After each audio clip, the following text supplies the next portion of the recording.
अप्रैल 26, 1986 रात के 1:23 पर चेर्नोबिल न्यूक्लियर पावर प्लांट के रिएक्टर नंबर 4 में जबरदस्त धमाका होता है और radioactive strontium, caesium, plutonium Ukraine की आबहवा में, बेलारूस की आबहवा में, रशिया की आबहवा में और पूरे यूरोप की आबहवा में घुल जाती है।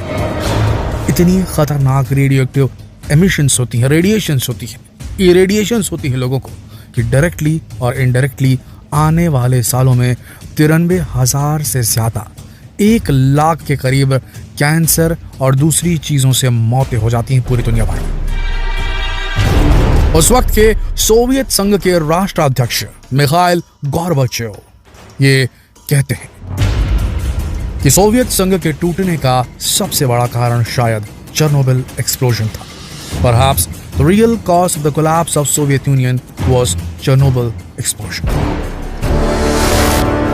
और उसके बाद 1991 को सोवियत संघ टूट जाता है और अब यूक्रेनियन आर्मी के साथ पहली और जबरदस्त मुठभेड़ के बाद रशियन आर्मी ने चेर्नोबिल पर अपना कब्जा जमा लिया।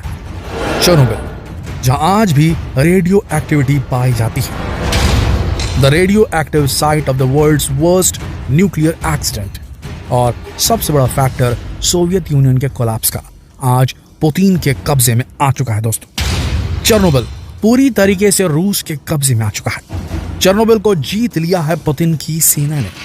अब इसके क्या मायने हैं ये आप खुद समझ सकते हैं। पुतिन हिस्ट्री को फिर से लिखना चाहते हैं। जो सोवियत संघ के साथ हुआ उसके टुकड़े कर दिए गए। पुतिन उन टुकड़ों को जोड़ने के मिशन पर है ऐसा लगता है और उसी मिशन पर स्ट्रैटेजिकली प्लान करके पुतिन ने पहले बेलारूस से सीधे चेर्नोबिल पर हमला किया। फर्स्ट टारगेट चेर्नोबिल, जिसे सोवियत संघ के टूटने का कारण माना जा रहा था। सबसे पहले वही हमला होता है और उसी को कब्जा कर लेते हैं पुतिन। और अब पुतिन की सेना बढ़ चुकी है यूक्रेन की राजधानी कीव की ओर। यूक्रेन की राजधानी में सड़कों पर जहां गाड़ियां चला करती थी, आज उन सड़कों पर टैंक्स दौड़ रही हैं। अब कभी भी खबर आ सकती है कि कीव पर रूसी कब्जा हो चुका है। यूक्रेन की राजधानी पर रूसी कब्जा हो चुका है। यूक्रेन को फिर से रूस में मिलाने का पहला पड़ाव पार हो चुका है।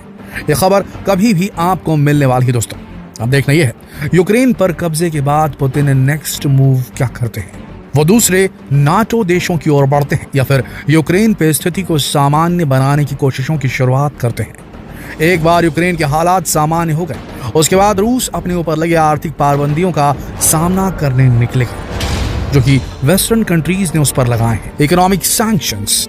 पुतिन बहुत दमदार और साथ ही समझदार नेता है। वो अपने स्टेप्स दृढ़ता से और बहुत सोच समझ कर उठाते हैं। पुतिन को मालूम था अगर संघर्ष को लंबे समय तक जारी रखा गया तो मुसीबतें आ सकती हैं, थर्ड पार्टी का इन्वॉल्वमेंट हो सकता है। इसीलिए पुतिन ने सारे ऑपरेशन को महज 3-4 दिन में ही समाप्त करने का प्लान बना डाला और बस अब कीव यूक्रेन की राजधानी जल्द ही रूस की होगी। तो दोस्तों, आपका क्या मानना है? जिस तरीके से रूस ने अपने से किसी जमाने में अलग हुए भूखंड को वापस अपनी धरती से जोड़ लिया है लगभग, क्या ये तरीका सही था या गलत था?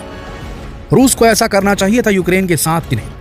चेर्नोबिल को सबसे पहले टारगेट कर कब्जे में लेना पुतिन की किस मंशा की ओर इशारा कर रहा है? क्या पुतिन मिशन यूएसएसआर रिजरेक्शन की ओर बढ़ चले हैं? क्या मानना है आपका? कमेंट जरूर करें और ये सवाल दूसरे भारतवासियों से पूछने के लिए इस वीडियो को शेयर करें फेसबुक पर, व्हाट्सएप पर, यूट्यूब पर। धन्यवाद।